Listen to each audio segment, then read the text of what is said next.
વિચારોનો વંટોળ ભાગ 9મો આજે હું તમારી સમક્ષ પ્રસ્તુત કરી રહ્યો છું.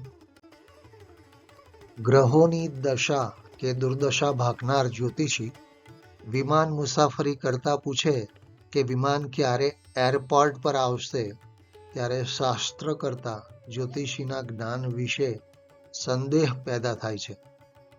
ઉબેર ટેક્સી ચલાવનાર મુસ્તફાએ મને કીધું કે રોજ કોઈકને કોઈક મુસાફર પોતાના મોબાઈલથી હનુમાન ચાલીસા સાંભળતો જ હોય છે. મુસ્તફા ના પાડી શકતો નથી. તેને પણ હનુમાન ચાલીસા કંઠસ્થ થઈ ગઈ છે. તેમનો ધર્મ હિન્દુઓને કાફિર માને છે.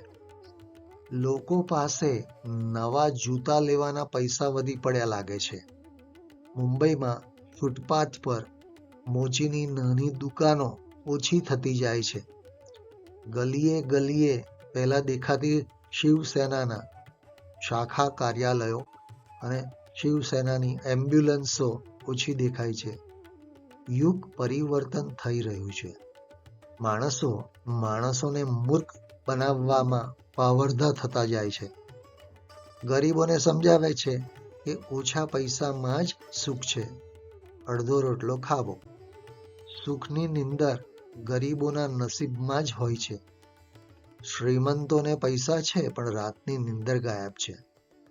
પૈસા જ જિંદગીમાં બધું નથી, પણ આવું જે કહેતા હોય છે તેઓ જીવન જીવવા માટે જરૂરિયાત પૂરતી બચત કરી ચૂક્યા હોય છે. હવાને પવન અને વંટોળ કહેનારાઓ વધી પડ્યા છે. પુસ્તકમાંથી જ્ઞાન મેળવવાનું કહીએ તો ઘણા બધાને ઊંઘ આવી જાય છે.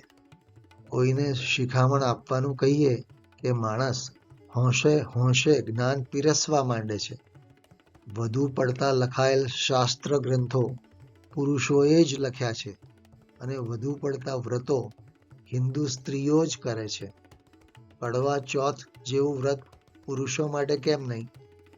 વટ સાવિત્રી વ્રત પરણેલી સ્ત્રીઓએ જ કેમ કરવાનું? સંત વાણી કહે છે કે હું સત્ય બોલ્યા જ કરીશ. આચરણમાં મૂકવાનું મન થાય તો એ તમારી મરજી છે. દરેક માણસ બંધન મુક્ત છે, પણ સમાજના પાંજરામાં પુરાઈને રીત રિવાજોથી પોતે જ બંધાઈ ગયો છે. ભગવાનને ભક્ત કહેતો હોય છે, હું સંસાર કે હાથો મેં, સંસાર તુમ્હારે હાથો મેં.